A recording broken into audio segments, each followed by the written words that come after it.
Hi and welcome to the Belfry. This is the beautiful PJ National Golf Course.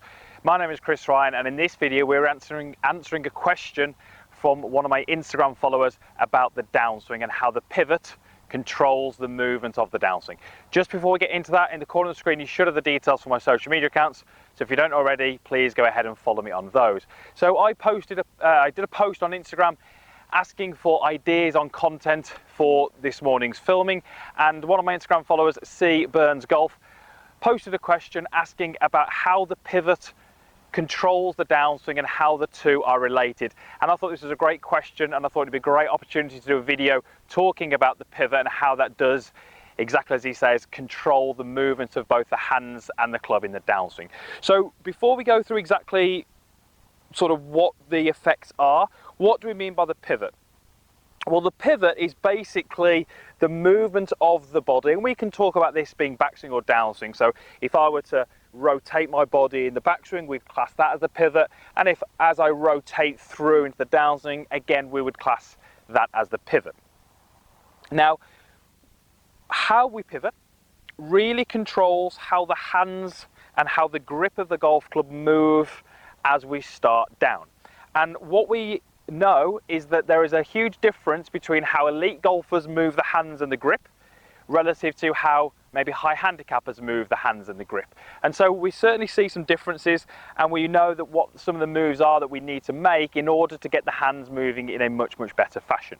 So let me take a setup to this golf ball, and let's just talk about a pivot that I see quite commonly. And this would often be from some slightly better players. So this would be a pivot where, in the downswing, the hips tend to slide too much towards the target, and the upper body tends to stay too shut off to the target. So we get lots of pressure shift, we get lots of lateral, but we tend to see the body staying a little bit too closed.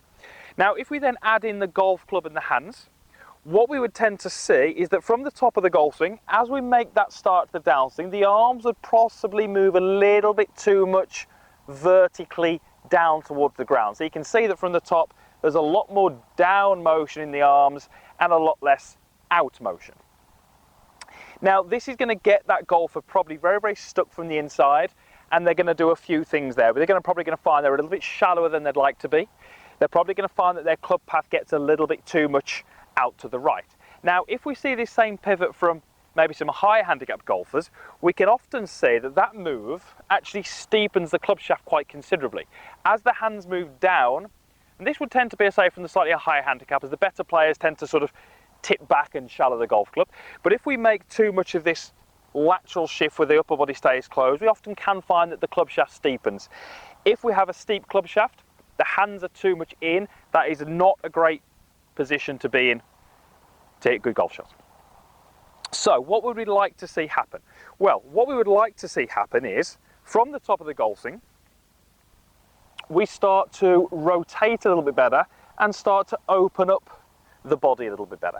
What you'll see from the face on camera there is a little bit of lateral shift towards the target, that's fine. But you'll see from the down the line camera that my body's opening up a little bit quicker. And what that does, it sends my hands and the grip on a slightly more outward path.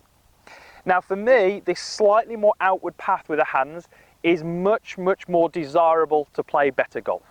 It tends to help us shallow or lay the club down early on. It tends to help the elbow, right elbow, get a little bit more in front of the hip.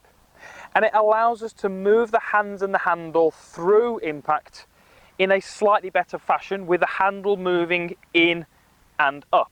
And for me, if we can get the handle moving in and up, that allows us to use some natural forces to square the club, as opposed to having to use some maybe excessive lead wrist flexion or some excessive forearm roll through the impact area. So how we pivot can massively influence how the handle and the grip move. And then if we can influence how the handle and the grip move, we can either make it more difficult to play golf, or we can make it much easier to play golf.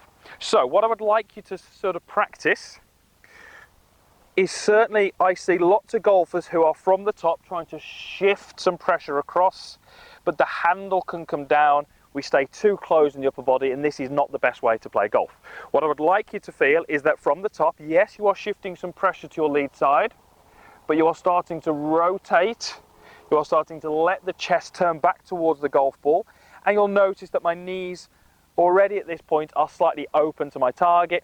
My chest is still closed, but if I continue to rotate through, I can get my hips and my chest open. That allows you to move the handle in a much, much better way, and that allows us to deliver the golf club in a better fashion. Now, equally, we do not want to, from the top, rotate far too quickly with our weight backing up, because that does the opposite of the handle coming down. That sends the handle far too much out, and it would tend to steepen the golf club. So we have to find this happy medium. However, what you would tend to find is that you would see more elite golfers, in my view, having the handle moving a little bit more out towards the golf ball, because that allows us to make a much, much better move through the golf ball and control the club face much, much better. So trying to find that happy medium is going to help you, but really understanding how the pivot does relate to the movements of the hands and the golf club can really help you when you're next practicing. Right, let me hit one. I've only got a 6 iron, it's a par 4, so I'm not really going to do much more than just knock it into the fairway, but let's have a go.